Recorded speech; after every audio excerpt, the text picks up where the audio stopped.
બીજાના છિદ્રો ખોલનારો માણસ એ ખુદ પોતે તો સુખી ન થાય, પણ તેની પ્રજા પણ સુખી ન થાય. આ ભગવાન સ્વામિનારાયણનું વચન. કે જે માણસો કડવું બોલે છે એ ખુદ પોતે તો સુખી નથી થતો, એની પ્રજા પણ સુખી નથી. કટુ બોલે અને બીજાના છિદ્રો ખોલે, તેના જીવનમાં એ દુઃખનું કારણ બની જાય છે. તેથી કથા સાંભળતા માણસે પોતાના જીવનમાં નિર્ણય લેવો, મધુર તો બોલવું પણ સત્ય સાથે સાથે બોલવું. મધુર વાણી મોટી લોકપ્રિયતા અપાવે છે. આપણે કહેતા હોય ને, આપણે ગુજરાતી ભાષામાં, જેની આંખમાં અમી તેને દુનિયા ગમી, પરંતુ જેની જીભમાં અમી તેને દુનિયા નમી. જેની વાણી મધુર હોય ને તેને સૌ કોઈ પ્રણામ કરે છે. જીભ જીતી તેને જગ જીતું, જેની જીભ પર હની તેની પાસે મની. વાણીનો આધાર છે. આપણા વિચારોની આપ-લે વાણી દ્વારા થાય છે. વાણીની પ્રધાનતાઓ છે. માં ગંગા સતી બહુ સરસ વાત કરી, જેની આંખમાં અમી તેને દુનિયા ગમી, પણ જેની જીભમાં અમી તેને દુનિયા નમી.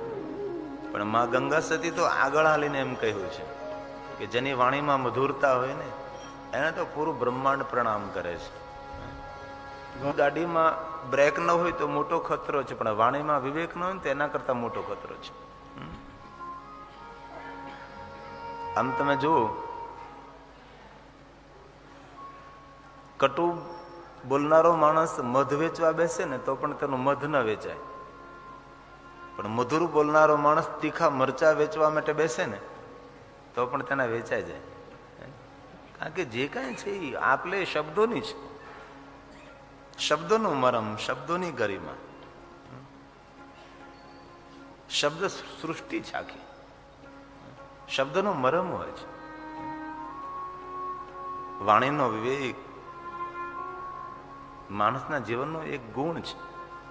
પહેલે દિવસે પણ મને કહ્યું છે ને આજે પણ હું કહું છું કે શબ્દોનો પહેલો પ્રયોગ કોઈને સારા દેખાડવા માટે કરે છે. આપણે બે શબ્દો એવા બોલી એ માણસ સારો દેખાય.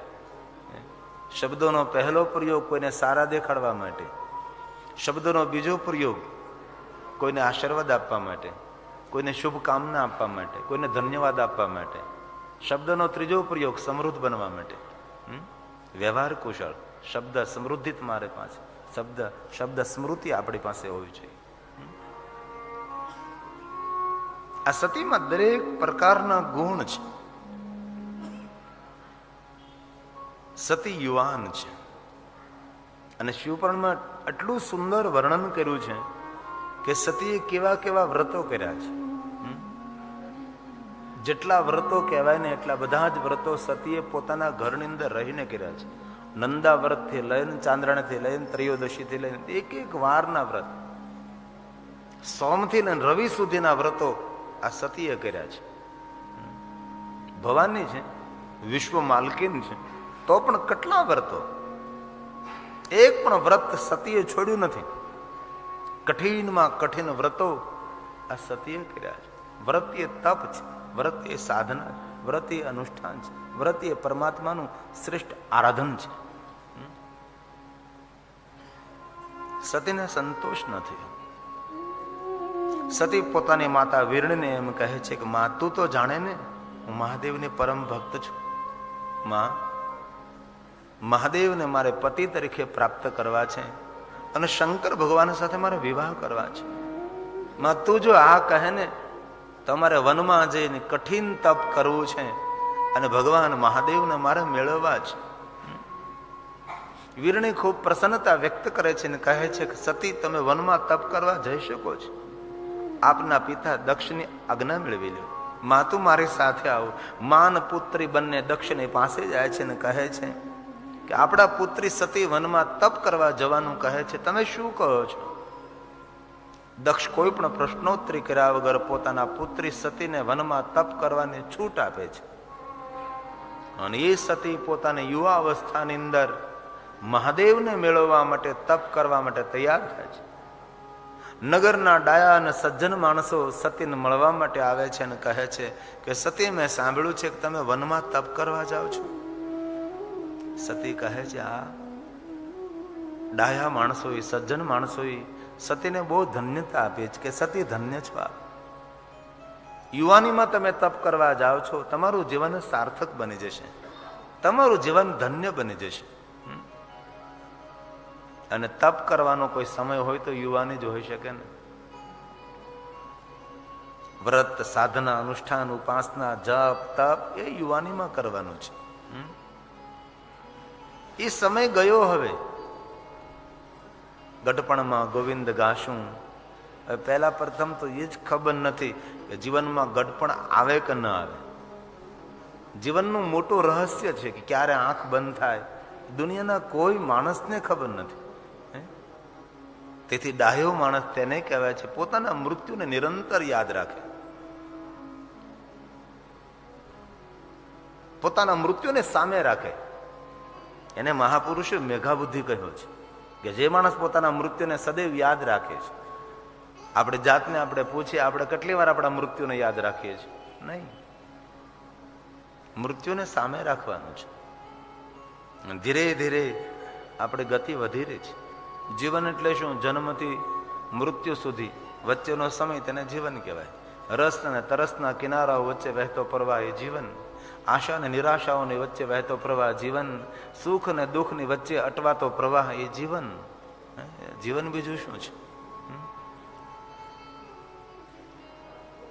તેથી જીવનની ગંભીરતા તે સમજી શકે છે જે પોતાના મૃત્યુની ગહનતાને સમજી શકે છે. જે માણસ પોતાના મૃત્યુને ગંભીરતાપૂર્વક વિચારતો નથી એ માણસ પોતાનો જીવન પણ ગંભીરતાપૂર્વક જીવી શકતો નથી. તે યુવા અવસ્થા તપનો સમય છે, સાધનાનો સમય, અનુષ્ઠાનનો સમય. યુવાની તપથી શોભે, યુવાની સેવાથી શોભે છે. અને જેટલું કઠિન તપ તેટલા તેના ફલ બહુ મધુર હોય છે. વૃદ્ધ માણસ કઈ તપ કરે, સાધના કરે, માળા કરે તો બહુ દર્શનીય નથી ને. એ તો એમનાથી હવે શું થવાનું છે? પણ કોઈ યુવાન તપ કરે, કોઈ સાધના કરે, કોઈ અનુષ્ઠાન કરે, કોઈ ઉપાસના કરે. આમ તમે જો કોઈ મંદિરમાં આપણે જઈએ અને કોઈ યુવાન દીકરો હોય કે યુવાન દીકરી હોય ભગવાનની સામે બેસીને ભગવાનના નામને માળા કરતી હોય તો યુવાન દીકરો હોય કે યુવાન દીકરી હોય તેને પગે લાગવાનું મન થાય કે ધન્ય છે યુવાની દીપાવે ભાઈ. એ દીકરો હોય કે દીકરી હોય પણ તેને પ્રણામ કરવાની ઈચ્છા થાય કે વાહ ધન્ય છે, કેટલો સમય તારી પાસે છે. તેથી ધન્ય તે યુવાન, ધન્ય તે યુવતી જે યુવાવસ્થાની અંદર ભગવાનનું ભજન કરે છે, તપ કરે છે, માલા જપ કરે છે, ભજન કરે છે. હવે તો બહુ સારું મારે ગુજરાત અને ભારતની અંદર. બાકી આજથી 15-20 વર્ષ પહેલા મેં જયારે કથામાં પ્રવેશ કર્યો ત્યારે એવા કથામાં માણસો આવતા હતા કે સાંભળાતું બંધ થઈ જાય પછી સાંભળવા આવે. પણ હવે તો તમે જુઓ ને ગુજરાતમાં તો કથા હોય ને એની અંદર જેટલા વડીલો હોય ને એટલા યુવાન ભાઈઓ બહેનો કથામાં હોય છે. હવે આખી એક માનસિકતા બદલી ગઈ છે. જેટલા વડીલો કથામાં ઉપસ્થિત હોય એટલા જ યુવાન દીકરા હોય, યુવાન દીકરીઓ હોય કથા સાંભળે છે, સાંભળે છે, સ્વીકારે છે ને વિચારે પણ છે. ગઢપણમાં ગોવિંદ ગાશું એ તો મૂર્ખ માણસોની વાતો છે. પેલા લગ્નના ગીત જેવું છે. પછી તો ઢોલ રે ઢબુકા લાડી. પેલાના બહેનોને આવા બધા ગીત આવડતા. બહુ સરસ શબ્દો છે.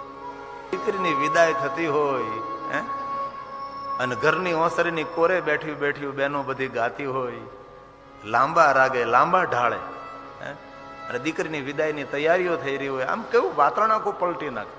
આમ તમે જુઓ તો ખરાબ આપણી ભારતીય આર્ય નારીને કેટલી રાગ રાગણી આવે છે. સમય સમયના ગીતના રાગ બદલે. અરે સમય સમય ગીતના રાગ બદલે એ તો બરાબર છે. અરે ગામડાનો નગરનો ઢોલી હોય એના ઢોલના અવાજ ઉપરથી ખબર પડી જાય કે કેવો પ્રસંગ ચાલી રહ્યો છે. અલગ અલગ ઢોલની દાંડી તે નહીં પડે, ખબર પડી જાય કે આ વિદાયનો ઢોલ છે, આ જાનના આગમનનો ઢોલ છે. આમ તમે ભારતીય સંસ્કૃતિ જુઓ તમે. અરે શરણાઈ વાળો શરણાઈ વગાડતો હોય તો શરણાઈના સૂરમાંથી ખબર પડી જાય આપણને કે વિદાયનું ટાણું છે, લગ્નના ફેરા ફરે છે. સમય સમયમાં કેટલા સૂર. આમ લગ્ન મંડપમાં બ્રાહ્મણો મંત્રો બોલતા હોય, વાતાવરણ કેવું પવિત્ર દેખાય છે. એક બાજુ બેનો મંગલ ગીતો ગાતી હોય, એક બાજુ મંત્રો બોલાતા હોય, કેવું આમ દિવ્ય દિવ્ય લાગે છે. એમાં જે વિદાય થતી હોય ને એમાં જે બેનો લાંબા ઢાળે ગીતો ગાતી હોય, શબ્દનો મરમ, શબ્દની સુરતા. હવે તો બહેનો લગભગ કંઠસ્થ હોય ન હોય, પણ હજી પણ ગામડામાં આવા ગીતો મહાદેવના ભક્તોને આ સ્તોત્ર કંઠસ્થ હોય, મુખ પાઠ હોય છે. રોજ બોલો ભગવાનની સન્મુખ. સવારમાં જાગતે સમય બોલો, સૂતે સમય બોલો. નાગોના હાર પહેરનારા ભગવાન મહાદેવ, ત્રિનેત્રધારી ભગવાન શંકર, અંગ પર ભસ્મને ધારણ કરનારા, દેવતાઓના ઈશ્વર, નિત્ય શુદ્ધ રહેનારા હે દિગંબર, હું તમને પગે લાગુ છું. મહાદેવ માટે શબ્દ પ્રયોગ થયો છે, નિત્ય શુદ્ધ રહેનારા છે. હવે અંગ પર ભસ્મ લગાવે છે, દિગંબર છે, નિત્ય શુદ્ધ છે. દિગંબર શબ્દનો અર્થ થાય છે દિશાએ જિનકે વસ્ત્ર હૈ, ઓ દિગંબર. દિગંબર શબ્દનો સીધો અર્થ થાય છે કપડા નહીં પહેરવા, એટલે પુરાણોમાં એવો અર્થ લેવામાં નથી આવ્યો. દિગંબર શબ્દનો ગર્ભિત અર્થ થાય છે કપટ રહિત જીવન, દંભ રહિત જીવન, દેખાવ રહિત જીવન. આને દિગંબર કહેવાય છે. દિગંબર શબ્દ આપણે બોલીએ એટલે એવું લાગે કે કપડા નહીં પહેરવા. દિશાએ જિનકે વસ્ત્ર હો दिगंबर नहीं, वो तो स्थूल अर्थ है, लेकिन दिगंबर शब्द का गर्भित अर्थ तो वो है जो अंदर है वैसा ही बाहर. ऐसा भगवान शंकर है और कोई देव नहीं. મહાદેવનું પૂરું જીવન તમે જુઓ, કપટ રહિત જીવન છે, તેથી નિત્ય શુદ્ધ છે. જે માણસનો કપટ રહિત જીવન હોય એ માનવ ગંગામાં સ્નાન કરે ન કરે એમાં કયો ફરક પડવાનો તેને? એ પવિત્રાકરણ કરે ન કરે તેના જીવનમાં કયો ફરક પડવાનો છે? આદિ જગતગુરુ શંકરાચાર્ય મહારાજ એમ કહે છે કે નિત્ય શુદ્ધ છે. અને જીવન જીવવાની લહેર લેવી હોય તો આમાં જ મજા છે ને. કપટ રહિત જીવન, દંભ રહિત જીવન, દેખાવ રહિત જીવન. કોઈને પગે લાગવું હોય તો લાગે, કોઈને સન્માન કરવું હોય તો કરે, ન કરે એમને મનની ઈચ્છા. કપટ દંભ એ માણસને થકવાડી દે છે. આપણને જીવન જીવવાનો થાક નથી લાગતો, તમે જુઓ આમ જરા. પણ જે નથી એ દેખાવાનો જયારે પ્રયાસ કરીએ ને ત્યારે થાક બહુ લાગે આપણને. અને માણસનો સમય લગભગ એમાં જ જાય, નથી એ દેખાવાનો પ્રયાસ કરવાનો. તેથી મહાદેવ માટે આ શબ્દ પ્રયોગ થયો છે, નિત્ય શુદ્ધ દિગંબર. પરમાત્મા મહાદેવ તમે નિત્ય શુદ્ધ છો, કારણ તમે દિગંબર છો. દિગંબર તમારું જીવન કપટ રહિત છે. એવા મહાદેવ અમે તમને પગે લાગીએ છીએ, અમે તમને પ્રણામ કરીએ છીએ. મહાદેવના ભક્તોને આ સ્તોત્ર મુખ પાઠ હોય છે. આવો, સોમનાથ મહાદેવનું સાનિધ્ય છે, પવિત્ર 3 માસ છે, શિવ મહાપણ ભગવાનની ઉપસ્થિતિ છે. ગાઈએ. ને પ્રમથ બંને શંકર ભગવાનના ગણ છે. પ્રમથ મહાદેવના ગણનું નામ છે, પ્રથમ નહીં પ્રમથ. અને મહાદેવનો બીજો ગણ છે નંદિકેશ્વર ભગવાન. આ પોઠીઓ છે ને એ વસ્તુ જુદી છે. ઘણા લોકો બધું એક સમજે છે, નહીં. શિવાલીમાં જે નંદી મહારાજ મહોક્ષ બુઢો બળદ એ જુદી વસ્તુ છે. નંદિકેશ્વર એટલે શંકર ભગવાનનો એક અવતાર છે, જે શિલાદ મુનિના પુત્ર છે અને અયોનિજ પુત્ર છે, જે મા વગર જેનો જન્મ થયો છે. શિલાદે જયારે પુત્ર માટે તપ કરેલું ને મહાદેવનું, ત્યારે મહાદેવની પાસે માંગણી કરી છે કે મહાદેવ મેં વિવાહ નથી કર્યા તો પણ મારા પુત્ર જોઈએ છે. માતા વગર પુત્ર જન્મે એવો મને પુત્ર જોઈએ છે. ત્યારે શંકરે એમ કહ્યું કે મા વગર પુત્ર જન્મે ને એવો પુત્ર તમારે જોતો હોય તો મારે તમારા આંગણે પ્રગટ થવું પડે, બાકી તો દરેકને માનો આધાર લેવો પડે છે. એ પૂરું ચરિત્ર છે. નંદિકેશ્વરનો અવતાર કથા છે. શિવ મહાપુરાણની અંદર ભગવાન મહાદેવના અવતારોની કથા છે ને, એમાંનો એક અવતાર છે નંદિકેશ્વર અવતાર. પૂરું ચરિત્ર છે શિલાદ મુનિ. અને શિલાદના આંગણે ભગવાન મહાદેવ બાલશંકર રૂપે પ્રગટ થાય છે. નાનકડું એવું રૂપ, નાનકડી જટાન, એવું સુંદર રૂપ, બહુ વર્ણન સુંદર છે. એ નંદિકેશ્વર. નંદિકેશ્વર એટલે જે પોઠીઓ છે એ નહીં, વૃષભ એ નહીં, આ વસ્તુ અલગ છે. મહાદેવની સાથે રહે છે. મહાદેવ તપ કરે ને ત્યારે પાર્વતી કે સતી સાથે ન હોય, પણ નંદિકેશ્વર ભગવાન સાથે હોય છે. શંકર જયારે તપ કરતા હોય ને, જે નંદિકેશ્વર ને પ્રમથગણ પરિક્રમા કરે તેને. મહાદેવે નંદિકેશ્વરને વરદાન આપેલું છે કે જ્યાં તમે ત્યાં હું, જ્યાં હું ત્યાં તમે. નિરંતર જેનું સાનિધ્ય જેને પ્રાપ્ત, એવા નંદિકેશ્વર ભગવાન છે. જયારે મહાદેવજી ભવાનીને શિવપુરાણ કથા કહેતા હતા ને, ત્યારે ભવાની તો કોઈને કહી કે ન કહી તેની કોઈ વાત ન મળે, પરંતુ મહાદેવજી જયારે ભવાનીને શિવ મહાપણ કથા સંભળાવતા હતા ત્યારે આ નંદિકેશ્વર ભગવાન શિવ મહાપણ કથાનું શ્રવણ કરતા હતા. નંદિકેશ્વર ભગવાને મહાદેવના મુખેથી શિવ કથાનું શ્રવણ કરી આના નંદિકેશ્વર ભગવાન શિલાદ મુનિના પુત્ર નંદિકેશ્વર મંદરાચલ પર્વત જાય છે, અને મંદરાચલ પર્વતમાં સનત કુમારોને શિવ મહાપણ કથા સંભળાવે છે, અને સનત કુમારો નંદિકેશ્વર ભગવાનના મુખેથી શિવ કથા શ્રવણ કરે છે. અને તે સનત કુમારો હિમાલય પહાડ માં સરસ્વતીના તટ પર ભગવાન વ્યાસજીને શિવ કથા સંભળાવે છે. અને વ્યાસજી પોતાના સદ શિષ્ય સૂત પુરાણેજીને ભગવાન મહાદેવની કથા ભણાવે છે. અને સૂત પુરાણજી વ્યાસના મુખેથી કથા ભણ્યા છે. સાંભળવું અને ભણવું બંને જુદી વાત છે. સાંભળેલું વિસરાય છે, પણ ભણેલું લાંબા સમય સુધી યાદ રહે છે. સૂત પુરાણજી વ્યાસના મુખેથી કથા ભણ્યા છે. અને એ સૂત પુરાણજી પ્રયાગ તીર્થમાં જઈને હજારોની સંખ્યામાં મહાત્માઓને શિવ મહાપણ કથા સંભળાવે છે. આ કથાનો ક્રમ છે પૂરો. એ નંદિકેશ્વર ભગવાન એવા મહાદેવ અમે તમને પગે લાગ કરે છે. કઠિનમાં કઠિન તપ કરે છે. તાપના દિવસો છે, આસમાનમાંથી સૂર્ય અગ્નિ વર્ષા કરે છે, ચારો તરફ અગ્નિ પ્રગટ કરે છે. સતી ભગવાન શંકરને યાદ કરે છે. તાપના દિવસો પૂર્ણ થયા, ચોમાસાના દિવસોની શરૂઆત થાય, આસમાનમાંથી વરસાદ પડે છે, ખુલ્લા આકાશમાં સતી હે મહાદેવ, હે મહાદેવ, હે મહાદેવ. વરસાદના દિવસો પૂર્ણ થયા, ઠંડીના દિવસોની શરૂઆત થઈ છે. ઠંડા જળમાં ઉભા રહીને સતી શંકરનું આરાધન કરે છે. હિમાલય પહાડ, ઠંડુ જલ, અને ઠંડા જલમાં ઉભા રહી અને સતી ભગવાન શંકરને યાદ કરે છે. તેથી તો માક્ષર માસનો મહિમા છે ને. મહાદેવની વિશેષ પ્રકારે કોઈ સાધના કરવી ને તો માક્ષર માસ છે. તેથી અયોધ્યાદાસે પણ શિવ ચાલીસાની અંદર વર્ણન કર્યું છે. માગશર છઠ હેમંત, એમાં શિવ મહાપણ ની અંદર વર્ણન આવે છે. ધ્યાન દેના, માક્ષર માસ હોય અને આદ્રા નક્ષત્ર હોય, એમાં શિવની પૂજા કરવામાં આવે તો 100 મહાશિવરાત્રિ જેટલું ફળ મળે છે. આપણને તો ન ખબર હોય, પણ જે વિદ્વાન બ્રાહ્મણો જ્યોતિષને જાણનારા હોય તેને બધી ખબર હોય કે ક્યારે નક્ષત્રો, ક્યારે ગ્રહો.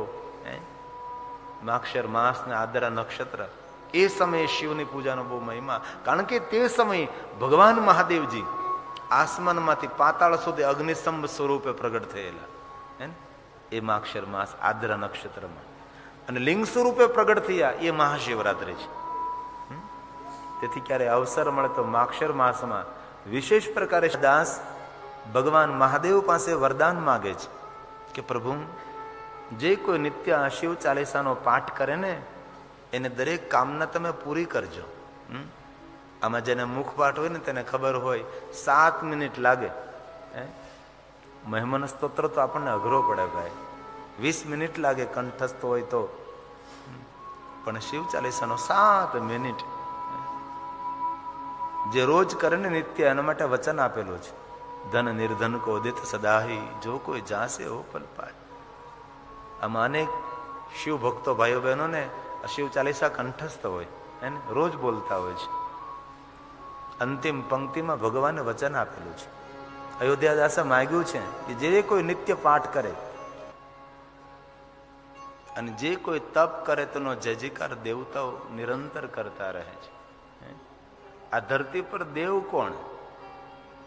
મૃત્યુ પામે પછી તો આપણે બધા માટે લખતા હોય કે અમારા દાદા દેવ થઈ ગયા, અમારી બા દેવ થઈ ગયા, પણ ખરેખર આ ધરતીનો દેવ કોણ? બીજાનું સુખ જોઈ, કોઈની સફળતા જોઈ ને કોઈનું સારું જોઈ જેનું હૃદય પ્રસન્ન થાય ને એ આ ધરતીનો દેવ છે. બીજો કોઈ દેવ નહીં. કોઈ માણસનું ખૂબ સુખ હોય, કોઈની વિદવત્તા, કોઈની સફળતા, કોઈનું સારું, અને આપણું હૃદય પ્રસન્ન રહે કે વાહ ભગવાને ખૂબ કૃપા કરી એના ઉપર, અને હૃદય રાજી થાય, હૃદય પ્રસન્ન થાય, ચિત્ત પ્રસન્ન થાય, સમજો એ ધરતીનો ભગવાન છે, એ ધરતીનો દેવ છે. દેવતાઓનો દેવતાઓ નિરંતર જય જયકાર કરતા રહે. જે કોઈ તપ કરે, એ કથાની અનેક કથાઓ એવી છે કે તપ કરે તેનો જય જયકાર દેવતાઓ કરે છે. અહીંયા પણ સતીનો જય જયકાર દેવતાઓએ કર્યો છે. સતી મહાદેવને યાદ કરે છે, હે મહાદેવ, હે મહાદેવ, હે મહાદેવ. ઓમ નમઃ શિવાય, ઓમ નમઃ શિવાય, ઓમ નમઃ શિવાય, ઓમ નમઃ શિવાય, ઓમ નમઃ શિવાય, ઓમ મહાદેવ, મહાદેવ, મહાદેવ, મહાદેવ, મહાદેવ. ભગવાન શંકરને કૈલાસમાં શાંતાકારમ શિખર શયનમ નીલકંઠમ સુરેશ દૂરથી દ્રષ્ટિ કરી છે. ઓ દક્ષના પુત્રી સતી, એટલું કઠિન આરાધન. આજ મહાદેવ કૈલાસ પહાડને છોડીને ગહન વનમાં આવે છે. દૂરથી જોવે છે કે વાઘ, વરુ, ભયંકર હિંસક પ્રાણીઓની વચ્ચે બેસી અને સતી આજ મહાદેવને યાદ કરે છે, હે મહાદેવ, હે મહાદેવ. સતીનું તપ જોઈને ભગવાન મહાદેવજીને થયું કે લાવ સતીને હું દર્શન આપું. સતી જે વરદાન માગે તે આપું. પરંતુ મહાદેવજી સતીને દર્શન આપવા માટે જાય છે એ પહેલા ભગવાન મહાદેવજી સતીની પરીક્ષા કરે છે, થોડી કસોટી કરે છે. વૃદ્ધ સાધુનું રૂપ લે છે. વૃદ્ધ મૂર્તિ સાધુ બની સતીની સામે આવે છે. ભિક્ષાંદેહી. સતીને થયું કે વનમાં કોઈ માણસનો અવાજ મેં સાંભળ્યો નથી, આજે વળી કોઈ સાધુ ભિક્ષા લેવા માટે આવ્યા છે, કોણ છે? સતી પોતાના નેત્રો ખોલે છે. સતી જોવે છે વૃદ્ધ મૂર્તિ સાધુ છે. સતી મનોમન બહુ રાજી થયા છે. અરે મારા તપમાંથી ઉઠી હું જાગી, મારા નેત્રો ખોલ્યા, મને સાધુનું દર્શન થયું. સતી મનોમન ખૂબ રાજી થયા છે. પ્રસન્નતા વ્યક્ત કરી છે કે મને સાધુ મૂર્તિનું દર્શન થયું છે. તીર્થના એક ફલ, સંત મિલે ફલ ચાર, સદગુરુ મિલે અનંત ફળ, કહેત કબીર વિચાર. કોઈ તીર્થમાં સ્નાન કરવા જતો તો એક ફલ, સંત મિલે ફલ ચાર, પણ સદગુરુ મિલે અનંત ફળ. કોઈ યોગ્ય સાધુનો સંગ તો ભાગ્યે જ કોઈ માણસોને થાય છે. બેની ભાગે રે મળ્યો અમને સાધુ પુરુષનો સંગ, ધન્ય વે સાધુ સંગતિ. સાચા પુરુષોનો સંગ એ પરમાત્માની એક શ્રેષ્ઠ કૃપા હોય છે. તુલસી કહે છે આ સૌને ન મળે. હરિકથા, ભગવાનનો સત્સંગ પહેલા પણ કહ્યું હતું, આજે પણ કહું છું. આ તુલસીના પવિત્ર શબ્દો છે. કોને મળે? જેના પર પરમાત્માની કોઈ વિશેષ કૃપા હોય છે. ધન્ય વે સાધુ સંગતિ. સતી બહુ રાજી થયા છે. ભિક્ષા આપવા માટે જાય છે. લ્યો સાધુ આવવાના છે, ફલ સ્વીકારો. સાધુ કહે તમે કોણ છો? હું દક્ષની પુત્રી, મારું નામ સતી, મહાદેવને મેળવવા માટે તપ કરું છું. શંકર ભગવાનની સાથે મારે વિવાહ કરવા, તેને સાથે મારે પરણવું છે. વરદમૂર્તિ સાધુ કહે છે, અરે મહાદેવ સાથે વિવાહ કરવા છે, શંકર ભગવાન સાથે વિવાહ કરવા? અરે શંકર તો શમશાનમાં રહે, રહેવા માટે ઘર નથી, પહેરવા માટે વસ્ત્ર નથી, સોના ચાંદીના આભૂષણો નથી, પણ નગભૂષણમ વાસુ કે કંઠભૂષણમ. મહાદેવની નિંદા કરવા લાગે છે. ત્યારે સતી હાથ જોડીને કહે છે, સાધુ તમે જોવામાં સાધુ દેખાવ છો, પણ તમારા પ્રવચન ઉપરથી એવું મને લાગે છે કે તમે શંકરના વિરોધી છો, શંકર ભગવાનના દ્વેષી છો. સાધુ વધારે તો હું તમને શું કહું, પરંતુ આપ જાણો છો ને, મહાદેવની જે નિંદા કરે છે એ તો નરકમાં જાય છે, સાંભળનારો તેના પહેલા નરકમાં પડે છે. તમે મહાદેવની નિંદા કરો છો, તમે તો નરક તરફ જઈ રહ્યા છો, મને શા માટે લઈ જાઓ છો? સતી કહે છે, સાધુ આ જગતના 3 પાપો એવા છે જે પાપનો કોઈ નિવારણ નથી, જે પાપનો કોઈ પરાશ્ચિત નથી. ભગવાન વ્યાસજી 3 પાપોનું વર્ણન કરે છે. પહેલું પાપ શિવ દ્રવ્ય અપહરણ, શિવનું ધન ચોરી લેવું, શિવાલયમાંથી ચોરી કરવી, એ પાપનું કોઈ નિવારણ નથી. પણ એમ કહ્યું શિવ દ્રવ્ય, શંકર ભગવાનના શિવાલયમાંથી કઈ વસ્તુ લઈ લેવી, શિવ દ્રવ્ય હરણ કરી લેવું, લઈ લેવું, એ પાપનું કોઈ નિવારણ નથી. શિવ દ્રવ્ય લેવાનો કોઈને અધિકાર નથી હોતો, એ તો તપોધન બ્રાહ્મણો લે છે અથવા ગિરિપુરી ભારથી દે છે. બાકી દ્રવ્ય, શિવ દ્રવ્ય, અરે વિદ્વાન બ્રાહ્મણો તો શિવાલયની અંદર ગર્ભગૃહમાં દક્ષિણા પણ ન સ્વીકારે. ગર્ભગૃહમાં જ્યાં સુધી હોય ત્યાં સુધી કોઈ તેને ભેટ આપે ને, દક્ષિણા આપે ને, તો સાચો બ્રાહ્મણ શિવાલયના ગર્ભગૃહમાં ન સ્વીકારે. મેં જોયું છે આવા વિદ્વાન બ્રાહ્મણોને, બહાર જઈને સ્વીકારે, બાકી ગર્ભગૃહમાં ન લે. આવા વંદનીય બ્રાહ્મણો હોય છે, આવા પવિત્ર બ્રાહ્મણો હોય છે, વિદ્વાન સર્વ વસ્તુને જાણનારા બ્રાહ્મણો હોય છે. તેથી શિવ દ્રવ્ય લેવું નહીં. બીજું પાપ ભગવાન મહાદેવની નિંદા જે કરે છે તે પાપનું કોઈ નિવારણ નથી. ત્રીજું નિંદા ચ શિવ ભક્તાનામ, મહાદેવના જે ભક્તો હોય છે એમની કોઈ નિંદા કરે એ પાપનું કોઈ નિવારણ નથી. અન્ય કોઈ પાપો થાય તો તેનો કોઈને કોઈ ઉપાય છે, કોઈને કોઈ નિવારણ છે.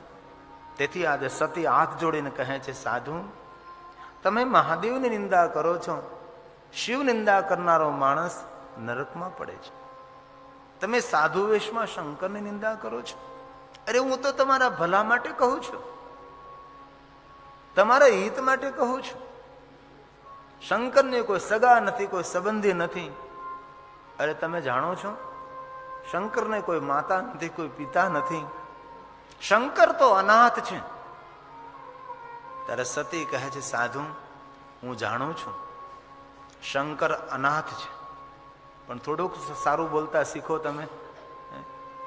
હું જાણું છું શંકર અનાથ છે, પણ થોડું આગળ બોલવાની જરૂર હતી કે આખા જગતનો નાથ છે, આખા વિશ્વનો નાથ એ શંકર છે.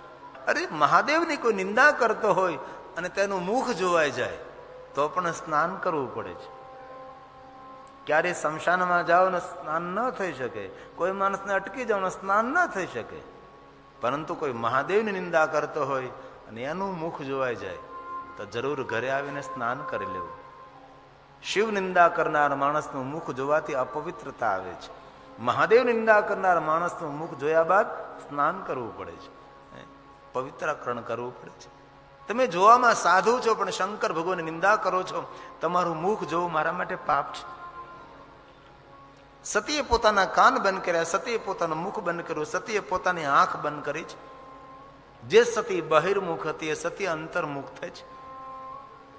જ્યાં સતીના કાન બંધ થઈ, આંખ બંધ થઈ, મુખ બંધ થયું, સતીના મન મંદિરમાં દીપ પ્રગટ થયો છે.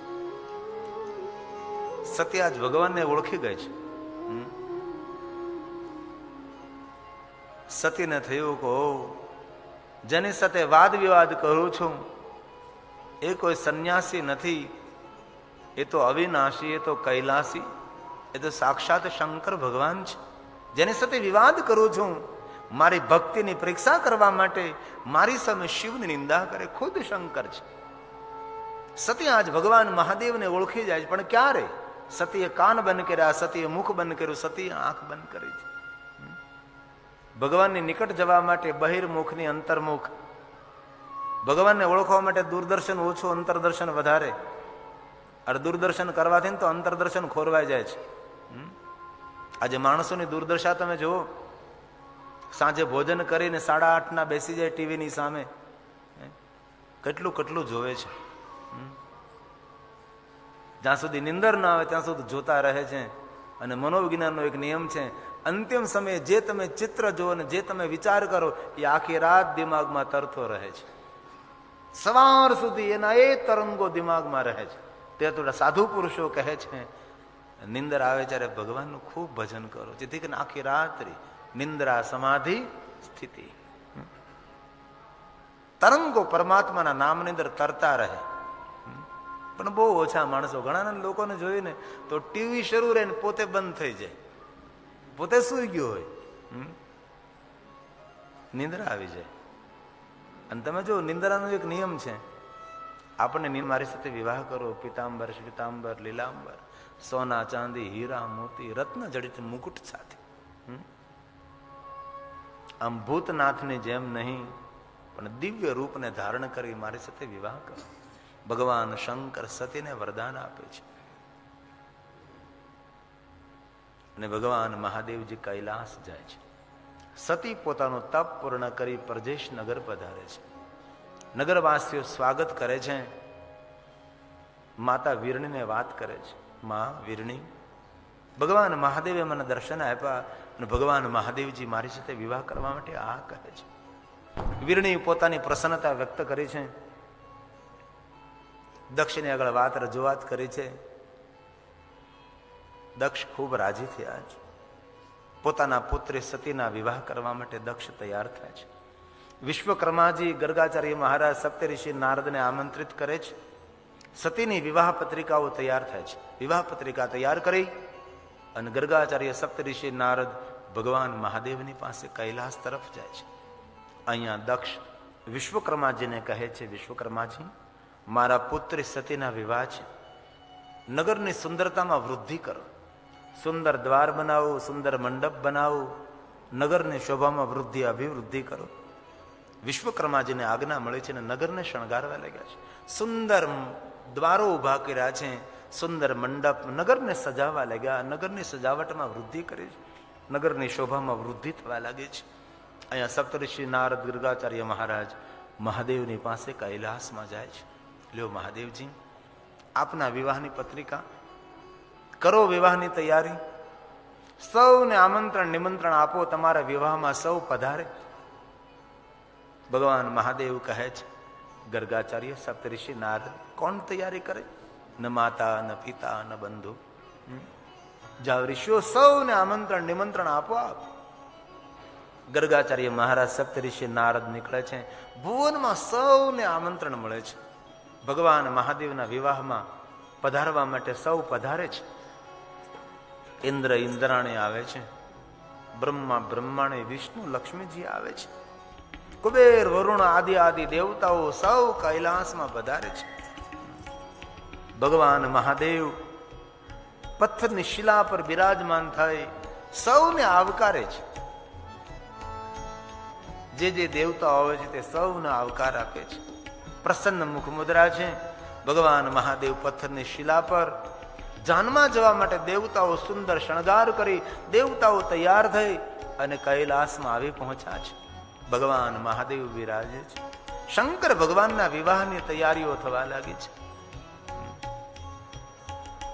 ઇન્દ્ર હસવા લાગે છે. બ્રહ્મા પૂછવા લાગે છે કે ઇન્દ્ર શા માટે આપ હસી રહ્યા છો? ઇન્દ્ર કહે, બ્રહ્મા, જેમના વિવાહમાં આવ્યા એમની તો કોઈ તૈયારી નથી. આમ જો તો સહી, આપણે સૌ સુંદર પિતાંબર શ્વેતાંબર લીલાંબર પહેરીને આવ્યા, જેમના લગ્ન છે એમની કોઈ તૈયારી નથી. ઇન્દ્ર ને બ્રહ્મા વિષ્ણુને કહે, વિષ્ણુ આમ જોવો તો સહી. વિષ્ણુ હસવા લાગે, કુબેર હસે, શંકર ભગવાનના ઉપર સૌ હસવા લાગ્યા છે કે જેમના વિવાહ છે એમને કોઈ તૈયારી નહીં.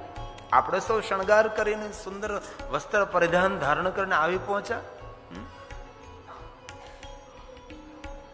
ઇન્દ્ર, બ્રહ્મા, કુબેર, વિષ્ણુ સૌ નારદની પાસે જાય છે. નારદને પૂછવા લાગે છે, નારદજી આ કૈલાસમાં વિવાહ કોના છે? ત્યારે નારદ કે મારા નથી, એની મને ખબર છે. અરે દેવતાઓ, મને શા માટે પૂછો તમે? ભગવાન મહાદેવના વિવાહ છે. એ તો કહીએ નારદ કે જેમના વિવાહ હોય એમની કેટલી તૈયારી હોય. હવે આપણો સૌ સુંદર શણગાર કરીને આવી પહોંચ્યા. હવે જેમના વિવાહ છે, જેમના લગ્ન છે, એમની તો કોઈ તૈયારી નથી. નારદ, આપ મારી સાથે આવો.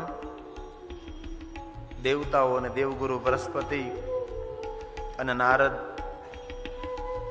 સૌ મહાદેવની પાસે આવે છે. આમ નારદે જોયું છે ભગવાનનો વેશ અદ્ભુત અલૌકિક વેશ છે. બૃહસ્પતિ દેવે ભગવાન શંકરના રૂપનું વર્ણન કર્યું છે કે ભગવાન એ સમયે કેવા દેખાતા હતા.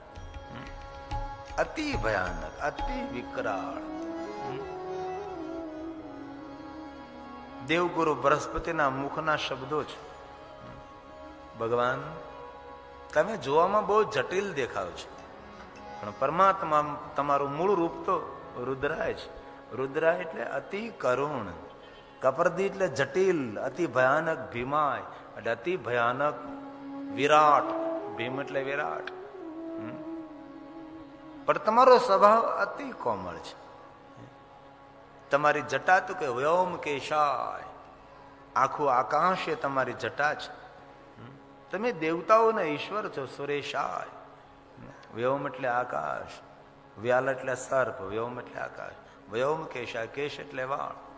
આવા રૂપનું વર્ણન બૃહસ્પતિએ કર્યું છે. દેવગુરુ બૃહસ્પતિ ભગવાન મહાદેવની સ્તુતિ કરે છે. એ મહાદેવ, તમારા રૂપને, તમારા બાહ્ય રૂપને, નિજી સ્વરૂપને કોણ સમજી શકે પ્રભુ? આ શબ્દો બૃહસ્પતિના છે.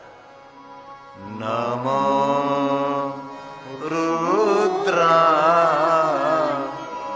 નીલાય ભીમાય પરમાત્મને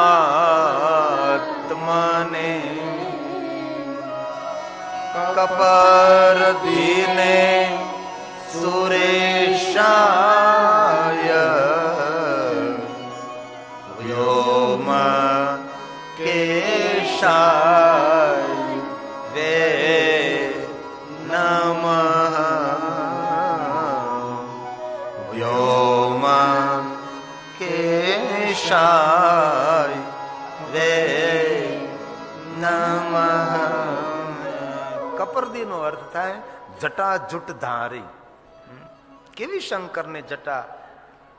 તો કે 500 વર્ષ જૂનો વડલો હોય અને જેમ વડવાયું ગૂંથાઈને વીંટાયેલી હોય એવી શંકરની જટા છે. કપરદી, જટા જૂટ રૂપધારી. 400-500 વર્ષ જૂનો વડલો કોઈ હોય ને વડવાયોમાં જેમ સર્પ વીંટાયેલા હોય એવી રીતે શંકરની જટામાં સર્પો વીંટાયેલા છે. આવી જેને જટા છે. બૃહસ્પતિ એમ કહે કે શંકર, તમારી જટાને તમે ખોલો ને તો આખો આકાશ તમારી જટાથી ભરાઈ જાય. એટલી તો મોટી જટા છે. બૃહસ્પતિ એમ કહે મહાદેવ, તમે હિમાલય પહાડ ઉપર બિરાજમાન થઈને હિમાલય પહાડ ઉપર તમારે જટા ખોલ નાખો ને તો આખો હિમાલય પહાડ ઢંકાઈ જાય. એવું લાગે કે હિમાલય પહાડને કોઈ ધાબળો ઉડાડી દીધો છે. એવી મહાદેવની જટા તમે જો તો ખરા. શિવજીનું વિરાટ રૂપ, વ્યોમ કેશા, આખા આકાશમાં ફેલાયેલી જટા મહાદેવ. કપરદી, વીંટાયેલી જટા, વિખરાયેલી જટા, જટા જૂટધારી એવા શંકર. હે મહાદેવ, આ તમારા રૂપને હું બહુ પ્રણામ કરું છું. તમે જે ધજા રાખો છો ને એમાં વૃષભનું ચિત્ર છે, ધર્મનું ચિત્ર છે. મહાદેવ જે ધજા રાખે ને તેમાં ધર્મનું ચિત્ર છે. ધર્મના પ્રતીક સ્વરૂપે આપણે વૃષભને સ્વીકાર્યો છે ને. ધર્મના 4 ચરણ એની બધી વ્યાખ્યાઓ છે. શાંત સ્વરૂપ, ચંદ્ર સ્વરૂપ સોમનાથ. ચંદ્ર સ્વરૂપ, ચંદ્રના સ્વામી, ચંદ્રના નાથ, સ્વયંભુ મહાદેવ, દિગંબર, ઉમાપતિ શંકર, હું તમને પગે લાગુ છું. આ કોણ બોલે છે? દેવગુરુ બૃહસ્પતિ બોલે છે. હે મહાદેવ, બૃહસ્પતિ દેવ કહે છે આપની ધજામાં ધર્મનું ચિત્ર છે, તમારું જીવન કપટ રહિત છે દિગંબરા. હે ભરગાય, ઉમાકાંત, હે મહાદેવ, હું તમને પગે લાગુ છું. તપ તમારી શોભા છે, તપ તમારી ભવ્યતા છે, તપ તમારી દિવ્યતા છે. વિષ્ણુ ભક્તોમાં તમે પહેલા છો. આ જગતનો શ્રેષ્ઠ કોઈ વૈષ્ણવ શંકર ભગવાન છે. વ્યાલ પ્રિયાય, વ્યાલ એટલે સર્પ. સર્પો તમને બહુ વહાલા છે, તમે સર્પોનું નિવાસ સ્થાન છો. સર્પાલય, વ્યાલાય, તમે સર્પોના પતિ છો. વ્યાલાનામ પતિએ નમઃ. સર્પોનું ઘર શંકર છે, પૂર અંગ પર સર્પ હોય છે. જેમ ચોમાસાનો પહેલો વરસાદ પડે, રાફડામાં પાણી જાય ને રાફડામાંથી સર્પો ઉભરાય, આખો રાફડો સર્પથી વીંટાઈ જાય. એવી રીતે શંકરના અંગ પર પૂરા સર્પો વીંટાયેલા છે. એવું બૃહસ્પતિ વર્ણન કરે છે. શંકરની દિવ્યતા કઈ? સોના ચાંદી હીરા મોતી નહીં. શંકર ભગવાનની ભવ્યતા કઈ? તો કે શંકરનું તપ એ જેની ભવ્યતા, એ જ દિવ્યતા છે. અને વિષ્ણુની ભક્તિથી તમે શોભી રહ્યા છો. પ્રભુ, મારો મહાદેવ વિષ્ણુનો પરમ ભક્ત છે. આ કોણ બોલે? બૃહસ્પતિ બોલે, દેવતાઓના ગુરુ બોલે છે. તપો મયાય ભવ્યાય શિવ શ્રેષ્ઠાય વિષ્ણવે વ્યાલ પ્રિયાય વ્યાલાય વ્યાલાનામ પતયે નમઃ. વ્યાલાનામ પતયે નમઃ. સર્પો તમને બહુ વહાલા છે, તમે સર્પોનું નિવાસ સ્થાન છો. ખુદ સર્પ સ્વરૂપ છો, સર્પોના પતિ છો. એવા શંકર, હું તમને પગે લાગુ છું.